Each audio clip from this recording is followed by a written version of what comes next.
little concerned maybe of a crush on Tom Cruise. Oh, he's a handsome fella in the 80s, Carla. Mm-hmm. I mean, I can't deny it. Yeah, I feel like I can. Really? You don't? Okay, cool. Hold on a minute. You don't think Tom Cruise, 1980s Tom Cruise, if he had a more modern looking haircut, would be a very handsome guy? I mean, okay, no. Welcome to Pennies and Popcorn, the show about real money lessons from the world of TV and movies. With your hosts, Carla Cash and Robert Davidson, a couple of personal finance geeks and movie lovers. Hey Carla, today we're doing another Tom Cruise movie. I'm so excited. Tom Cruise is my favorite actor of all time. Wait, no, he's definitely not. He's actually one of my least favorite actors, but we're doing like a little mini series on him because he was in so many movies in the 80s and 90s that are like all about money. That's right. Today we're doing Cocktail. This is a movie I hadn't seen before. I really didn't know that much about. I'd heard it was, I'd heard of it, right? It was relatively famous. I was blown away by how bad this movie was. Yeah. I also felt similarly. I had seen it before, but it was a long time ago. And the only thing I remembered about it is that it was like all about money. Like the whole plot centers around cash and who's got more of it than others. You're right. It is definitely a money-centric movie, but holy moly, is it terrible? Yeah. We recommend going and rewatching these old nostalgic films routinely on this show. Don't go watch Cocktail. It's not worth your time. Yeah. I mean, if you're one of those people who really enjoys seeing like supremely bad acting and kind of laughing at it, you might get a kick out of it. And I'm not alone in that opinion. This movie is listed on the Razzie Awards 100 most, quote, enjoyably bad films of all time. So it's, it came out in 1988. It has withstood a lot of really, really bad movies coming out since then. But the folks who run the Razzie Awards are still in agreement that Cocktail belongs on that list. So, I mean, the public, when it came out, enjoyed it. I think it had grossed well over $150 million at the box office. So it was a profitable venture for the production studio. But man, the critics... I hadn't read any of their reviews until after I watched it, and I was glad to see that the critics hated it almost as much as I did. Yeah, it's pretty terrible. I did see a quote by Tom Cruise where he acknowledged that it was not, quote, his crowning jewel. What do you think his crowning jewel is? Gosh, I don't know. My whole experience of Tom Cruise movies is so colored by how crazy of a human being he is now. So I don't feel like I really have a favorite Tom Cruise movie. Jerry Maguire probably comes close for me. I hate it a lot less than most of his other movies. I thought you really liked all of the Mission Impossible films. Oh yeah, super into that. Red light, green light, and then he pushes the gum together. No, Mission Impossible 1. All I think of when you say red light, green light is Squid Game. Oh. That's great. No, I think in the first Mission Impossible, they had some explosive gum-looking thing where one end was red, one end was green. Anyway, it doesn't matter. Another Tom Cruise movie that if I watched now, I would probably be a bit disappointed. Yeah. He's just not my favorite actor, and the kind of movies he does are not my favorite. But I have to say, I'm really excited to cover this film today because it's just absolutely cram-packed full of just crazy money stuff. So it's going to be really fun to dig into it. So this movie's from 1988. Kind of sucks. So people probably haven't seen it time after time. You want to give everyone a little... After time. That's a good 80s song. It was not in the soundtrack to this movie, to my recollection. But No. Do you want to give people a little bit of background color about what's going on in this movie? Give it some context? Yeah, so Tom Cruise is our hero in the film, and he has just gotten out of the military. He plays a character named Brian Flanagan. Mm-hmm. And young Flanagan is kind of trying to figure out what his next steps in life are going to be. He's officially out of the military. We don't know how long he was in it. We don't get a good read on what his age is, but he's definitely somewhere in his like mid-20s, I would say. And he's just trying to figure things out, trying to decide what kind of work he wants to do. The one thing we know about him for sure is that he is absolutely obsessed with getting rich. He's been telling everyone in his life he's going to make $1 million. Mm-hmm. And he reads constantly all these sort of self-improvement books and how to run a business kind of books that we see throughout the film. So he is very fixated on building wealth. Yeah. And the whole movie is basically the story of him trying to get there and some of the challenges that he faces along the way. And so I think that's enough background. It's a Tom Cruise movie. You get it. You haven't seen it, but you kind of have. I will say my favorite thing about this movie is Elizabeth Shue.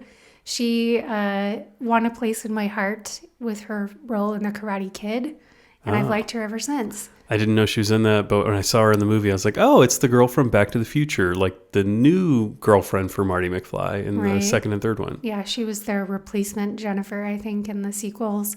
But anyway, I really like Elizabeth Shue, and I'm glad that she got this part of the movie. I think there were a lot of actresses vying for it, so good on you, Elizabeth. Anyway, I think we can go ahead and jump into our very first clip with that background in mind, which is kind of a montage of the reactions that Tom Cruise is getting as he is applying for jobs that he thinks will help him reach his goal of becoming a wealthy, wealthy man. I've always wanted to work on Wall Street. I read the journal, I know what's going on today. And I'm willing to do whatever it takes to succeed. I appreciate that, Flanagan, but all our professionals have college degrees. I catch on pretty quick. You're wasting your time. Just forget the street. No, we're not interested. Guy like you, advertising. I have a feel for advertising. I mean, I can look at an ad and tell you what's wrong with it. Mr. Flanagan, we need solid credentials. No, a marketing degree is a prerequisite. Try the networks. In the Army, I spent a lot of time in communications. I think I can help you. Well, we need somebody who can hit the ground running. Sorry. Maybe in 6 or 8 months, but You should pursue other avenues. Try something else. maybe you should re-enlist. I believe in positive thinking. Never quit. Never say die. I want to be part of the team. So, what do you think? Well, your resume is completely inadequate. I'm willing to start at the bottom. You're aiming too high. I'll do anything. You don't have enough experience. No, I need a job. We value education. We require a degree. You should go to college. Well, that's a heck of a montage. You know, it's funny, we just did The Firm, and he had a montage of trying to get jobs there, and it went a lot differently. It did. He could not beat employers away with a stick in the movie The Firm, and now he can't get anybody to offer him a job. I think Mitchell McDeere was in a way better hiring position than Brian Flanagan. Yeah, Mitchell McDeere had it going on. Made some bad choices, but definitely in a far better position to gain employment. So the theme I was hearing from all these people seemed like they were suggesting that maybe his resume wasn't quite good enough, and that in particular, his formal education wasn't what they were looking for. Yeah, that is the theme of this clip, right? Go to college. That's the last thing that we hear. So I think these people are probably telling him the right thing for these particular jobs that he wants to apply for. So we hear him trying to get a job on Wall Street.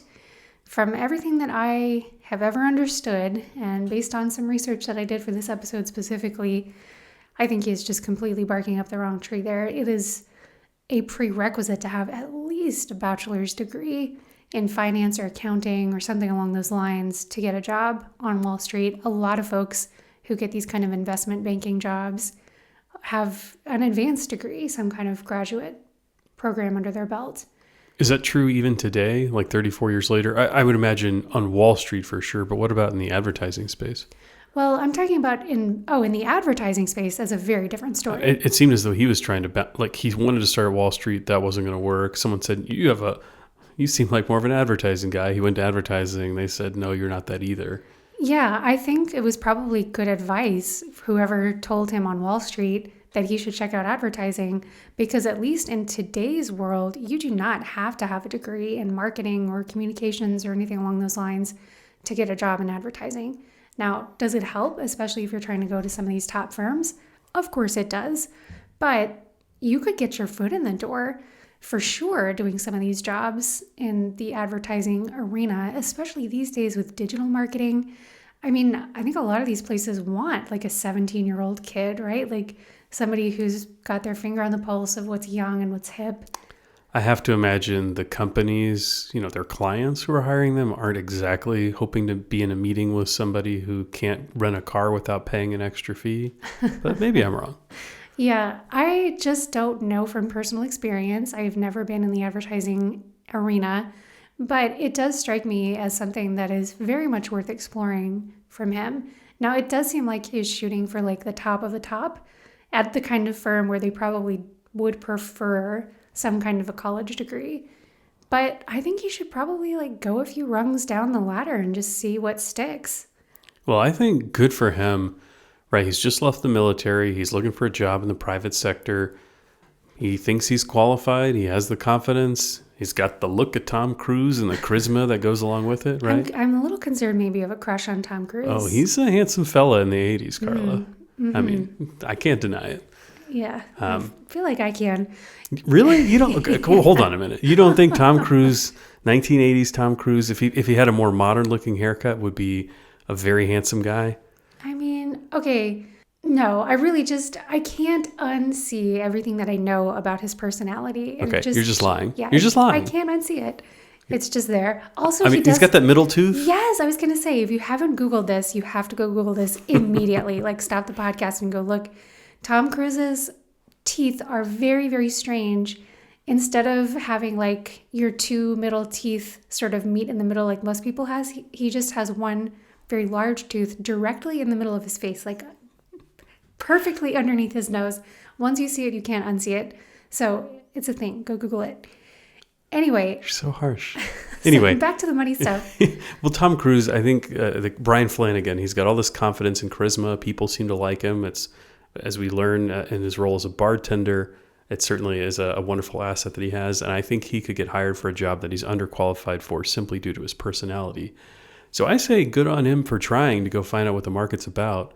So many people are unwilling to get out there and face the rejection, that they don't go after things that maybe nobody's qualified for, but they got to pick somebody, and you might be the best of the lot. Yeah, I completely agree. I mean, look, it takes a few months at the very most to do a really thorough job search and apply to a bunch of places. Just put your hat in the ring and see what happens. And if he can save himself, 4 years of not having to go to school and being able to earn a good salary instead, that's a really powerful thing to start yourself off in life. So I think it's great that he's doing this, but I do think he's also in a fabulous position to go to college if he wants to, and here's why. He's coming out of the military. He could easily take advantage of the GI Bill. So the GI Bill is kind of amazing for anybody who's on active duty for at least 36 months, 3 years. They don't have to be consecutive either. You can qualify for up to 36 months of college. So if you're doing a traditional 4-year program, that's covers your entire program, right? You're in school for about 9 months out of the year for a solid 4 years. That's enough for most people to get a college degree. So that is pretty amazing. There are some limitations on it. It will only cover up to a little over $26,000 a year if you are going to a private school, which, given college tuition skyrocketing as much as it has, will not cover the whole thing in a lot of places. But if you're going somewhere public and it's in-state tuition, you're going to get your entire college paid for. That's really, really powerful. And he's got that presumably just sitting there at his fingertips. So I don't know why he's not taking advantage of it. Also, the GI Bill doesn't just pay for the actual tuition. You get a small stipend for things like books and supplies and even your housing expenses. So it's a really, really powerful program that I think veterans should all consider very, very seriously. I would imagine that people leaving the military today are well aware of that benefit. I sure hope so. But man, I'd imagine that the average, public citizen who's never served is unaware of it. I'm certainly not deep in the weeds on the details, but that sounds really incredible. Yeah, I think it is really incredible. And it's probably not a bad trade-off for a lot of folks who just otherwise couldn't afford to go to college or don't want to start their life with, $100,000 in debt, to consider this if they're somebody who feels like the military might be a decent fit for them. So it's a powerful program that we have for our veterans, and I think it's just fantastic. Fun fact, do you know what GI stands for? Gastrointestinal? Yeah. So apparently it originally stood for galvanized iron because that was something that the military used a lot. And then it slowly morphed and it started to stand for either ground infantry or government issue. And then it just became like the G.I. Joe became a thing. And now we all just use GI to refer to like anything military related. Wow. I The had never more thought you about know. I never realized I didn't know anything about that, but yeah. Yeah, isn't that crazy? I was looking at the GI Bill and was like, what does GI stand for? Anyway, now we know. Wow. Okay, so Brian Flanagan here probably should go to school. And to be fair, he looks like he's taking some business classes at a school in New York City. It doesn't seem like it's a 4-year program, but hopefully the GI Bill is at least paying for it. And somebody in his position who really has these dreams of getting into big business should probably go through a formal program if it's going to be substantially subsidized by the government. But, Carla, I am a lover of education, and I think I've talked about this some on the podcast before. I am not a lover of our approach in the world today of making people think that college is the only way forward. And I worry that we try to suggest to folks who didn't do particularly well in their first 13 years of school that the path to success is more school that they're not that excited to go to, that they're not going to work that hard at. It feels like a distraction. By the way, they're going to take on a lot of debt to go do it. They may not complete it. The numbers of people who start college but don't finish are staggering. If you're one of those people who wasn't that great at school beforehand, you're going to end up going likely to a community college. Will take you a few years before going on to a 4-year program. You can transfer over most of your credits, which is great. But sometimes people are doing that while working at the same time. And what was going to be a 2 plus 2 more years turns into like a 6 or 7 year program if they even finish. It is a massive gamble. And I feel like so many people enter it without a particular plan. Brian Flanagan seems like he has a plan, totally reasonable, but I hate the fact that all those people are saying, college, you need to go to college. I don't buy it. Well, I don't hate the fact that these particular people are saying it because he is applying for a job that requires a college degree and he doesn't have one. So it makes total sense in this context for these people to say, look, you want to do what I do? This is a prerequisite. I mean, you can't waltz into a law firm and say, you know, I read the bar journals. I know what's going on in the world. Just hire me. I'm a quick learner. They're just going to look at you and be like, it's against the law. We're lawyers. We know you have to go to law school and pass the bar exam if you want to practice law. Not all of the jobs that he's looking for and that he's applying for are quite that restrictive as like law or medicine or accounting or engineering, but some of them are. Investment banking, I think, is. So he hasn't bought his ticket to the show and he wants to go to the show anyway. I think it makes total sense for these people to look at him and say, go buy the ticket first. We can't let you in the door. Yeah, it's totally fine. And he should go to school, and many people should. I shouldn't hate on it the way that I do. Okay, so we have Brian Flanagan here, and he doesn't get any of these jobs. He's rejected, he's dejected, and he's walking down New York City streets, and he sees a bar with a sign in the window that says help wanted. He goes in and he gets a job. We later learn that this bar is TGI Fridays. Yeah. Or maybe we knew immediately, but we see the sign at some point outside that he's working at a TGI Fridays, which, I mean, I guess good for him. I always think of that as more of a restaurant than a bar. So it seems kind of odd that the bar is like such a major part of the establishment. When it's starring Tom Cruise, the bar like becomes a little bit more at the center stage. Yeah, again, concerned about this crush on Tom Cruise. But yeah, he is working at this bar, and he and this guy, Doug Coughlin, who is his buddy, who's sort of his mentor. He teaches him how to bartend. Yeah, they do, I think it's called flair bartending, right? That kind of stereotypical thing you think of where they're like twirling the bottles around. And I just saw them making a huge mess. That's what I saw. They were making a mess. I mean, the whole thing just feels like a gender role reversal for Coyote Ugly. They're just like dancing and putting on a big show on the bar. So yeah, that's what he's doing for a living, right? He's like dancing and kind of shaking his moneymaker and pouring drinks for people. So he seems to be having fun with it, but he really wants to open his own bar someday, and so does Doug. And they become friends and decide that this is something they would love to do together someday. But starting your own bar is not something you can just do out of the clear blue sky. It requires a lot of work. It requires some upfront investment. Yeah, real estate in New York isn't exactly free. Very true. So they are constantly on the hunt for people who will invest and give them the upfront money that they need to start the bar. And then Tom Cruise meets a girl who kind of offers him a potentially alternative way for them to earn the money that they need to start a bar. Now, what I have found is if we find the right location, do our own renovation, we can start it up for as little as $75,000 cash. Oh, which the Tooth Fairy will deliver to our doorstep, hmm? No, man. Which we make in Jamaica, man. God, Brian. Like that, I was down there last month doing a shoot, and I met this bartender who makes $300 to $400 a day. A day? And he didn't have any of the talent of you guys. Yeah, Should man. hope not. Winter in the tropics, spring in New York. Jet set bartenders, eh? So we can live for peanuts down there. There are no taxes. Cash off the books. 2, maybe 3 seasons, and we are in business. So you want to wait 3 years? So I've told you, New York is where the angels are. Oh, come on, Doug. This is a real opportunity. Seems like the Tooth Fairy they're talking about has stepped it up a little bit from when I was a kid. And Yeah. 1988, that was about the time when the Tooth Fairy was coming to me. Yeah, that's so true. Yeah, man, we need their Tooth Fairy. She sounds pretty kick-ass. Was this before Dwayne The Rock Johnson became the Tooth Fairy? Oh my God, I don't know. Anyway, Was that a movie? probably. It feels like something The Rock would have done.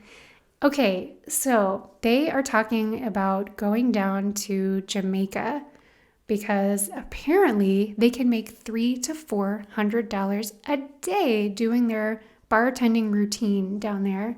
Presumably that's going to come, almost entirely from tips, right? So that does sound like a pretty incredible opportunity if that really is the case, and something that is definitely worth exploring for them. Yeah, so maybe $300 a day, $400 a day is achievable, even at only $200 a day with the two of them. You're talking about $100,000 a year that they'd be able to make, and it sounds like they can live for peanuts, right? Yeah. Well, so let's walk through some of the math on that. So they're talking about doing it seasonally, which one seems kind of wrong-headed to me because a lot of people take vacations in the summertime too. Oh, yeah. Isn't Jamaica popular year-round? Yeah, I mean, I think the climate down there is fairly consistent all year. So There's that hurricane season. That's true. But of the vast majority of the time, it's a lovely place to be, right? So I think they're kind of missing the boat if they're thinking about just doing it for like a few months out of the year. If they were to do this 365 days a year. Hopefully they take off like the 4th of July or, Yeah, no, that's true. Indigenous Peoples Day. Something. Let's say that they're down there working 250 days a year. Okay, that gives them plenty of time off. So $350, let's cut it in half, right? He's saying 300 to 400, so we'll call it 350. 350 times 250 days a year is $87,000 over the course of those 250 days, or 365 if they take time off. If they both do it, we get to times that by 2.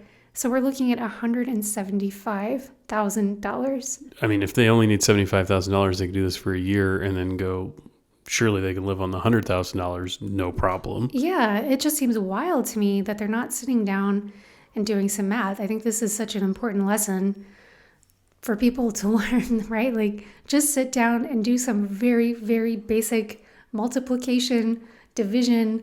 Like, these are the things that can actually change your life if you will just sit down and take the 5 or so minutes that it takes to work this math out. I mean, they did say they could do it for 2 to 3 seasons and pull it off. What troubles me here is that the money they're talking about making relative to the cost of living there seems out of balance. And if that's the case, how long can this opportunity really last? That's true. It does sound a little bit too good to be true. I mean, I understand it's a very real phenomenon that you get a bunch of wealthy people in party vacation mode. They are letting the money flow like water, right? So it makes a lot of sense to me that they could take advantage of that kind of scenario. But wouldn't there be competition that Yeah. would just drive prices down? Yeah, you would sure think so, right? I mean, tipping, there's really no competition for tipping, right? But there's Like, competition for the bars, right? Yeah. Wouldn't they make more of them and then therefore you'd have fewer customers and therefore fewer tips? Yes, I strongly agree with that assessment. It does feel a little bit too good to be true. Now, it is possible that they're just kind of getting in early before people have really realized that this is such a cash cow. If only people knew that Jamaica was in the tropics before the filming of Cocktail. Yeah, this movie put Jamaica on the map, clearly. So let's do a slightly different scenario of math. If they're making only $200 a day in tips and they're working 250 days a year, that's still $50,000 per person. So between the two of them, they could reach their goal within a year. So it does feel like they should be sitting down and doing some basic math to figure this out. So as you and I were watching this, we're sort of wondering about the math here and what their real goal is, right? They both want to open this club together, this bar. Why can't they do that in Jamaica and just do it for real? Like, why not do that forever? This seems like super lucrative. It sounds like a place that they're excited to be. They're going to make plenty of money. Yeah. I don't get the drawback. Yeah, I don't either. And let me put some of these numbers that we're rattling off in perspective for you. We're talking about $1988. So in today's dollars, it's actually way more, right? So we talked about the fact that they have the ability to earn up to $175,000 between the two of them. In today's dollars, that's like $439,000. So we're talking serious money that the two of them could be making. They wouldn't have to do that very long to just be set up for life. Exactly. Like, who cares about a business? They're just freaking set. Yeah, I think so too. I mean, it would be a perfect way for somebody to achieve FIRE, right? Financial independence, where they have the option to retire early in very, very short order. And if their dream is bartending, if that's what they love to do, then they could set themselves up to be bartender fi, right? This is like barista fi, where you have this idea that you're going to just work a little to kind of cover some expenses, maybe all of your expenses, maybe just some of them, but you've got this huge pile of money that's giving you this like crazy safety net in life, and you don't have to worry about saving ever again. So they would be at that point in very short order, right? So yeah, it seems like they could have a fabulous life. And this guy, Doug Coughlin, is just totally dismissing the possibility of even thinking about doing anything other than like finding the angel investor. That's what I want to do. Well, maybe he was having some scrutiny on Tom Cruise's statement that there's no taxes. I mean, that is super shifty and shady. So international taxation is an extremely complicated area of the law. But broadly speaking, if you are an American citizen and you go and you work outside the United States, you are still taxed by the United States on your worldwide income. So there are some exceptions, and you can get like foreign tax credits for amounts that you pay to foreign governments in some scenarios, not all. But the bottom line is there's a very good chance that these guys would have been having to pay tax to the United States. I don't know about Jamaica, but probably them too. So this is not a tax-free situation. And if you're planning on getting your business seed money with money that you've like basically cheated the IRS out of, that seems like an awfully shaky foundation to build your future and your business on. You're right, Carla. The tax thing is crazy. I don't know what they're talking about, but it's the 1980s. They don't have the internet to go look this stuff up. So, I suppose.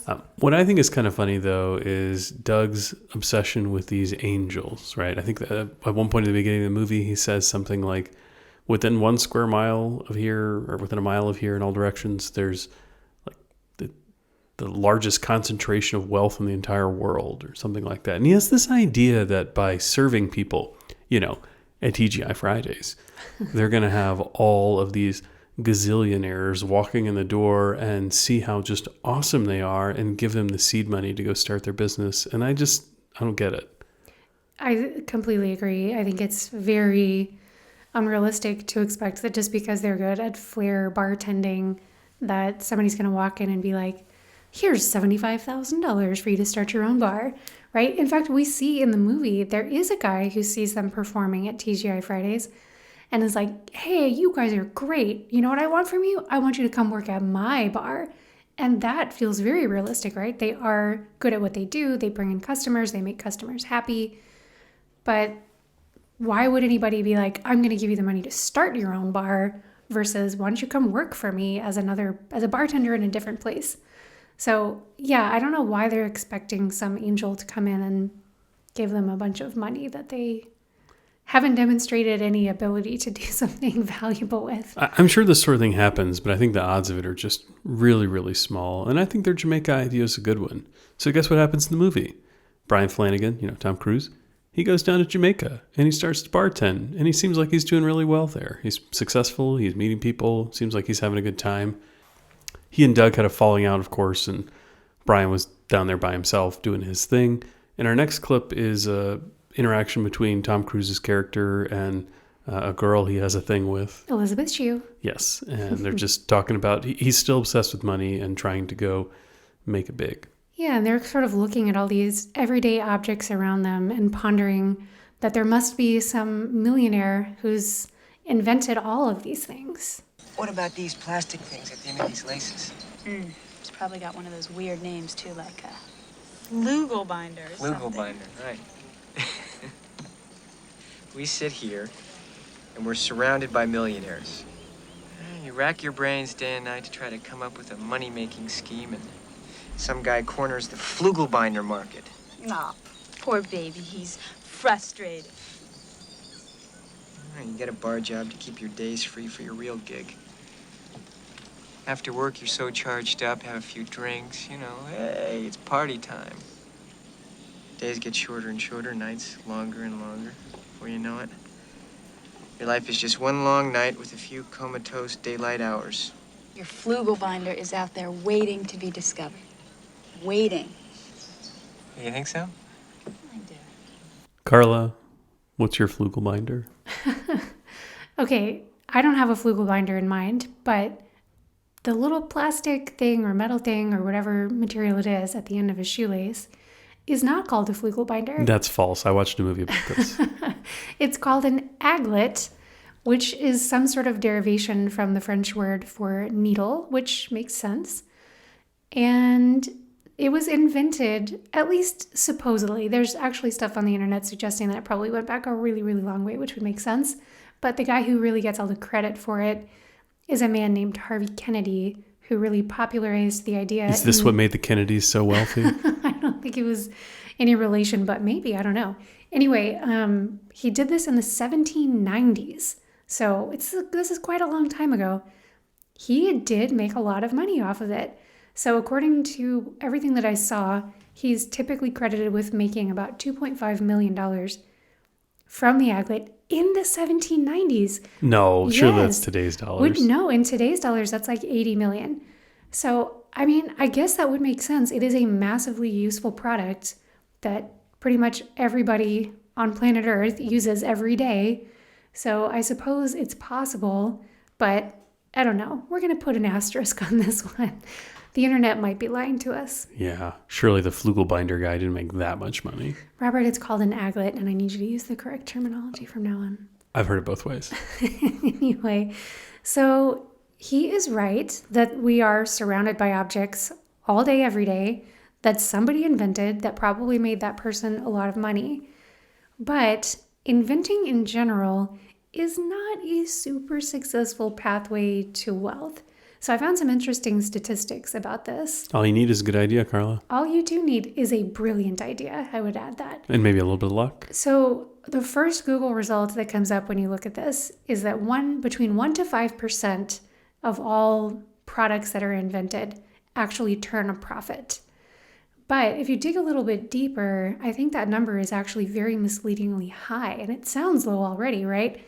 But it makes a lot of sense to me that it's actually a far smaller percentage than that, because so many of the patents that come out are for some like small component of some successful product. So like, for example, if you were to take a laptop computer, there are hundreds of little pieces that go into that, and each one could potentially have its own patent, because patents are extremely detailed and specific. So you get a patent on like a very, very specific little item, little component item.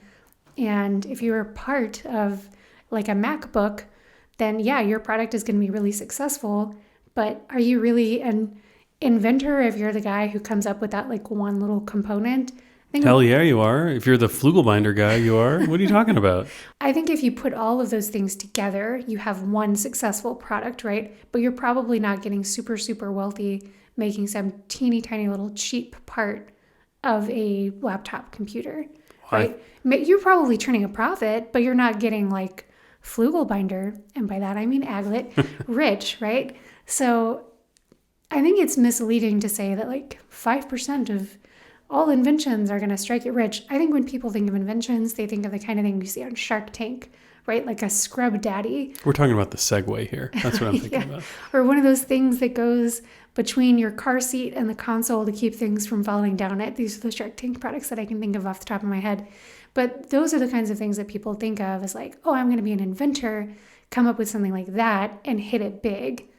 But the majority of, quote, inventions that are doing well are probably some small component of a bigger product. So could you invent some small component of a bigger product? Sure. Is that a lot harder to do? Yes. Is it hard to come up with some brilliant invention of any kind? For sure. So I feel like invention is kind of a pipe dream for most people. This makes me think his whole push for money and to be a millionaire makes me think of the book The Millionaire Next Door. Now, it came out a little bit later than the movie Cocktail. I wonder if it was inspired by it. Probably. Cocktail inspired everything, didn't it? Pretty much. Yeah. It inspires me daily. Yeah, I think The Millionaire Next Door came out in the mid-90s, and it talks about the fact that the people that are millionaires are not who you think of. It's not just a bunch of celebrities and business moguls, and it's not the people who invented the Post-it note or anything like that. It's just everyday people who have gradually invested their money. They have it in retirement accounts. It's just the teacher next door or the engineer or just normal folks. Yeah, I totally agree. That's the vast majority of millionaires in America today are these kind of unassuming folks who didn't, strike it rich one day. They just slowly accumulated their wealth. So that's definitely one of the themes of the movie is this desire to get rich quickly. And that is just not a tried and true way of accumulating wealth, right? It just takes time for most people to accumulate it slowly over the years. So the impatience factor is strong with this one. He's looking for that get rich quick scheme. Well, he is talking about how he's bartending to go pay for his dreams, right? He's working at night to pay for what he would really like to be his primary day gig. And I think this happens to a lot of people who have big ambitions that may not pay for themselves at the beginning. You got to work hard. You got to put in a ton of time to go make enough money to live in order to go find the time to go do the things that are your passions that you hope are going to work out. And it's tough. I have to imagine burnout is a really, really big challenge for those kinds of people. Yeah, so many folks have a dream of doing something that's just hard to succeed at, right? You want to write the next great American novel, or you want to start your own business from scratch and you don't have the cash to do it up front. So you work a normal job or a night job, day job or a night job, right? As the case may be. And it sucks up so much of your energy that you just don't have hardly any left to focus on your dream project. I think that's the tale of like billions of people probably across the planet. This is just a super common tale of woe, right? And it's a very real one. I'm not trying to minimize it at all, but it's the situation that so many human beings are in. There's not really a magic cure for it, right? As long as you need to eat, as long as you need a roof over your head and some warm clothes on your back, nothing's going to change that. There's no cure for that, right? You have to cover your basic needs. The only thing that's ever worked for anybody, I think, is to either just grind it out, overcome the burnout, and continue to put in the hours even when you really don't want to at whatever your side hustle is, or to be super, super frugal and save up as much money as you possibly can to buy yourself some time to focus on your day job. Those are really the only two options that I can see. Now, maybe there's an angel who's going to swoop in and save you, but I wouldn't count on that.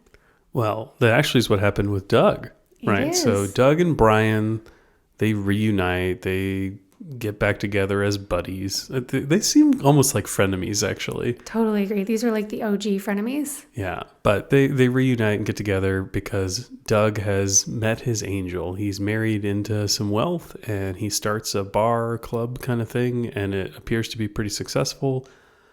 Brian leaves his deal in Jamaica after some troubles and goes back and visits him in New York. They spend an evening together at his club, and they go back to his fancy boat right next to the club that Doug has, and they're talking about life and business.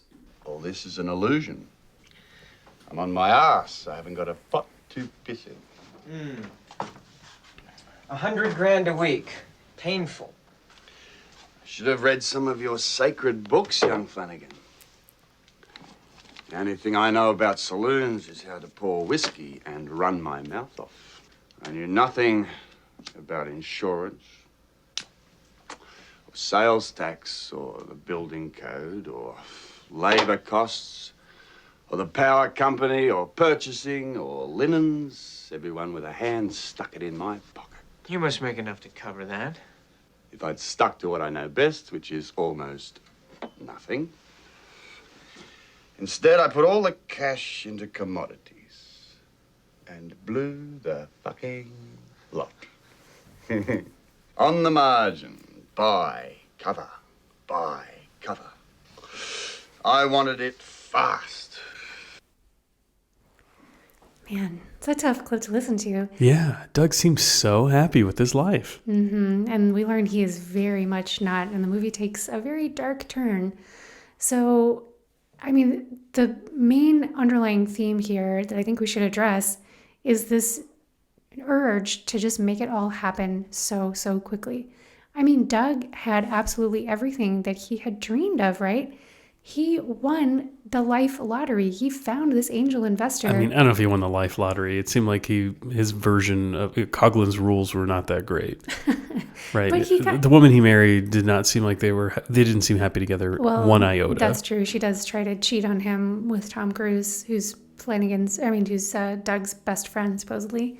So yeah, maybe not the happiest marriage, but he did get exactly what he set out to get, right? He found somebody who took a liking to him, who invested a lot of money in him, who helped him set up the bar that he wanted of his dreams. He had literally all of it, and it still wasn't enough for him, and he felt like he just needed more. So he took the profits that he did have and effectively gambled them away. Yeah, he was doing commodities trading on the margin. So what's that, like buying pork bellies and barley futures and oil prices, basically guessing on what the price of these commodities is going to be and using loaned money to get leverage. And it didn't work out the way he thought it would. Yeah, so Brutal. Apparently he's not just putting his profits that he actually earned into these commodities, whatever they might have been, we don't know, but he's actually using loaned money in addition to that. So he took whatever profits the firm had, gambled them, and then some, and now this little company, actually quite a big company, this bar that he owned. Yeah, he said he's pulling in $100,000 a week. Yeah, it's unbelievable. That is more than enough to cover all these expenses that he's laying out for Brian here. And he acknowledges that, right? He's like, yep, would have been if only I hadn't gotten so greedy and basically gambled it all away. So this is not the way to handle any of this, right? But I mean, when you get a big windfall, which is effectively what this is, that is not the way to handle it, is by saying, well, this is amazing, but it's not quite good enough. Let me go put it all at risk and see if I can turn it into 5x, 10x, whatever. Well, I think what happened with him is actually not all that uncommon. Maybe the gambling part is, but the fact that he made a bunch of money and had zero idea about some of the consequences of that, what his sales tax obligations were going to be, what he needed to do in order to make sure his building could stay open with the permitting authority. I don't know, legal insurance stuff. There's all kinds of things that are costs that maybe you don't realize when you're a small business, but if you suddenly strike it rich pretty quickly, could sneak up to you. And if you get rid of all your cash that you've made, this profit that you have, you're going to have to cover that at some point. So probably a good idea to be pretty conservative with those initial profits. Yeah, totally agree. It's just a bad situation that he's gotten himself into here. I will say, I do feel like there's so much hope for him, right? I mean, he has this business that's just an absolute cash cow, it seems to be. And he could probably hire a business manager. Yeah, I mean, if he was making that much money, he could have gotten caught up. Yeah, he should have gotten somebody who was a lot better with finances than he was to sit down with him and say, okay, look, here's how far you've gotten into debt. This is what we're going to do about it. Here's the payback schedule that we're going to set up. And you probably need to sell all this beautiful sailboat, as much as that hurts, that we're sitting on right now, because that's a big chunk of change, right? You need to make some cutbacks in your very lavish lifestyle, and you need to figure out a way to pay down this debt quickly. And then look how quickly you can rebuild. If you are able to save, X amount every month and invest it wisely this time instead of effectively gambling it by doing individual stock picking, then, here's what we could look like in X amount of years. He just needs somebody to sit down and do some math with him, right? Math is the answer, guys. That's the takeaway here. Ooh, I like that. I thought you might. I think what's interesting is that he wanted it fast, but throughout the movie, he's never seemed to be the guy who was all obsessed with making it big the way that Tom Cruise was, right? When we meet him, he's working at TGI Fridays and seems quite content with that. I mean, I don't know if I would call him content at any point throughout this film. He always has like kind of an angry edge to him. But I do think he was much happier just doing his thing behind the bar than he was dealing with all of this business management stuff. Again, I go back to this idea. I think the Jamaica thing was like a perfect setup for them. Was. Yeah, they should have gone down there and just like lived this relaxed, fun lifestyle where they got to do their favorite thing in the world, which is serve drinks and ham it up and, make a fun experience for the customers and themselves and earn an amazing salary, especially for 1988, doing it along the way. Yeah, they should have earned that money. And then if they didn't like living there after a few years, take it back to New York, open up their club, and it all would have worked out fine. I did read that Elizabeth Shue and Tom Cruise spent so much time in the Jamaican waters that were so hot that they actually had like ill health effects. Like they actually got sick. I think Tom Cruise might have passed out at some point from the water being so hot, which really blew my mind. But maybe that was the issue. Maybe they just didn't want to be in the hot Jamaican water. That's it. Mm-hmm. I think Jamaica's going to close down soon. Nobody wants to go there because of their warm water. Mm-hmm. Everybody's like, can I go to Maine or, the Pacific inviting. Coast somewhere? Yeah. That's where I want to be. Totally. Well, the takeaway here is be careful getting in that Jamaican water. Apparently it's too warm and delightful. Yeah, just take care of yourselves, guys. Don't end up like poor Doug getting everything you ever wanted and then hating your life afterwards. It's not a good thing. Yeah, be more like Brian Flanagan. Go after Doug was a gambler. I don't think the Jamaica thing was a gamble, but go after this pathway. Be creative. There's a path to getting where you want to go, and Flanagan got there. I think so too. All right, guys. Well, we hope you don't watch this movie, but we hope you Seriously, did. just don't go watch it. It is such a waste of your time. Just don't. Yeah, there's some really good like bad punches thrown in the film.